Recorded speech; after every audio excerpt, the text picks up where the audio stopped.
মথুৰা বুঢ়া এটাৰ তেওঁৰ দাস নাম কিয় হৈছে, সেই তেওঁ যি দাসালী কৰ্ম হিচাপে কৰ্মবিলাক কৰিছিল সেইকাৰণে তেওঁৰ দাস উপাধি হৈছিল। আৰু সেই মথুৰাপুৰৰ পৰা মথুৰা দাস আহিছে। গতিকে সেই কথাখিনিৰ পৰাই মাধৱ গুৰুজনাই কৈছিল যে তোমাৰ নাম মথুৰা দাস হ'ব। মাধৱ গুৰুজনাই সপ্ত বৈকুণ্ঠৰ আৰ্হিত সপ্ত গুৰু আসন স্বৰূপে প্ৰতিষ্ঠা কৰিছিল আৰু তাত ভগৱানক বাংময় স্বৰূপে প্ৰতিষ্ঠা কৰিছিল। গতিকে সত্ৰত সদায় গুৰু আসনেই উচ্চ বা গুৰু আসনেই শ্ৰেষ্ঠ।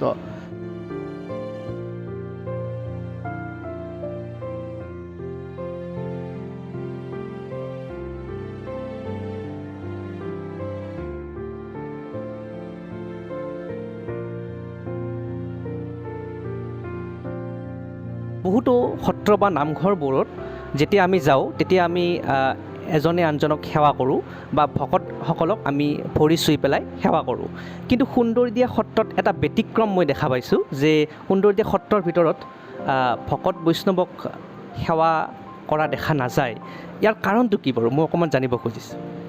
হয়, মহাপুৰুষ মাধৱ গুৰুজনাৰ এই 14 বছৰ 6 মাহ নিবাসৰ স্থান সুন্দৰীদিয়া সত্ৰ আৰু এই সুন্দৰীদিয়া সত্ৰত মাধৱ গুৰুজনাই তেওঁ নিজ হাতেৰে বন্তি, গুৰু আসন এইবিলাক প্ৰতিষ্ঠা কৰিছিল।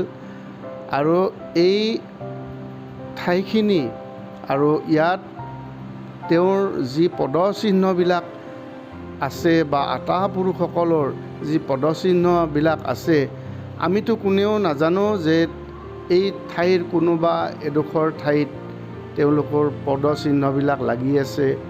সেইখিনি সেয়েহে আমি সত্ৰত যোৱাৰ কৰাপাতৰ আগতে আমি ভগৱানৰ ওচৰত বা আমি গুৰু দুজনাসকলৰ ওচৰত লগতে আমি যিসকল আতা পুৰুষসকলে এই ধৰ্ম বস্তুখিনি প্ৰচাৰ কৰি থৈ গৈছিল তেওঁলোকৰ ওচৰতো আমি আচলতে ক্ষমা বা তেওঁলোকৰ চৰণত আমি সেৱা ধৰিব লাগে। কাৰণ এই ঠাইখিনি হৈছে অতিকে পবিত্ৰ স্থান আৰু গুৰুজনাসকলে তেওঁলোকে যি কৰ্মবিলাক কৰি গৈছিল, যি দাসালী কৰ্মখিনি কৰি গৈছিল, যে মথুৰা বুঢ়া এটাৰ তেওঁৰ দাস নাম কিয় হৈছে, সেই তেওঁ যি দাসালী কৰ্ম হিচাপে কৰ্মবিলাক কৰিছিল সেইকাৰণে তেওঁৰ দাস উপাধি হৈছিল। পূৰ্বতেতো তেওঁৰ নাম অইন আছিল নহয়, গোপাল তাঁতী স্বৰূপে আছিল। গতিকে পিছতহে মাধৱ গুৰুজনাই যেতিয়া ৰঙিয়াল গৃহ পুৰি গৈছিল, সেই বাতৰি যোৱাৰ লগে লগে মথুৰাত গোপাল তাঁতী অৰ্থাৎ গোপাল তাঁতী গৈছিল তেওঁক জান দিয়াৰ কাৰণে। আৰু বাটত যাওঁতে সমস্ত ঘোষাপদ গাই গৈছিল যে তেতিয়া মাধৱ গুৰুজনাই জানিছিল যে মথুৰাপুৰ সদৃশ কৰি ৰাখিছিল যিজনা ব্যক্তিয়ে, আৰু সেই মথুৰাপুৰৰ পৰা মথুৰা দাস আহিছে।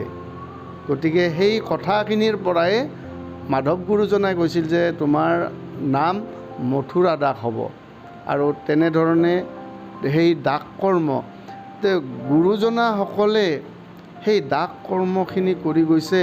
গতিকে আমিতো আৰু গুৰুজনাসকলৰ বা গুৰুজনাসকলেও তেওঁলোকে কেতিয়াও উদ্ধত বুলি কোৱা নাই যে আমি দাসৰো দাস টানৰ দাস। তেওঁলোকৰ লিখনিবিলাকৰ পৰা আমি জানিব পাৰিছোঁ বা লিখনিবিলাকৰ পৰা আমি গম পাইছোঁ যে তেওঁলোকে সদায় দাস্য ভক্তি কৰিছিল। গতিকে এই পবিত্ৰ স্থানত তেওঁলোকতকৈ উচ্চ আৰু গুৰু আসনতকৈ যি গুৰু আসন তেওঁলোকে বৈকুণ্ঠ স্বৰূপ সেই গুৰু আসন য'ত ভগৱান সপ্ত বৈকুণ্ঠত ভগৱান বসতি হৈ থাকে আৰু সেই ভগৱান বসতি স্থানৰ স্বৰূপে মাধৱ গুৰুজনাই সপ্ত বৈকুণ্ঠৰ আৰ্হিত সপ্ত গুৰু আসন স্বৰূপে প্ৰতিষ্ঠা কৰিছিল আৰু তাত ভগৱানক বাংময় স্বৰূপে প্ৰতিষ্ঠা কৰিছিল। গতিকে সত্ৰত সদায় গুৰু আসনেই উচ্চ বা গুৰু আসনেই শ্ৰেষ্ঠ। আৰু ঠিক তেনেধৰণে গুৰুজনাসকলে যি আদৰ্শ ৰীতি নীতি নিয়মবিলাক ৰাখি থৈ গৈছে, গতিকে তেওঁলোকৰ আমিতো উদ্ধত আমি হ'ব নোৱাৰোঁ। গতিকে সেয়েহে আমি নিজকে দাসস্বৰূপে আমি কাৰো সেৱা লোৱা আমি তেনেকুৱা হ'ব নোৱাৰোঁ। গতিকে আমি তেনেকুৱা ধৰণে সেৱা আচলতে আমি কাক কৰিব লাগে? স্বয়ং কৃষ্ণস্বৰূ ভগৱানক আমি সেৱা জনাব লাগে। আৰু গুৰুজনাসকলে গুৰুজনাসকলে আমাক জ্ঞানৰ ভক্তিৰ পোহৰ দেখুৱাই গৈছিল, সেই গুৰুজনাসকলৰ প্ৰতি আমি সদায় মূৰ দোৱাব লাগে। সেইটোৱে মূল কথা।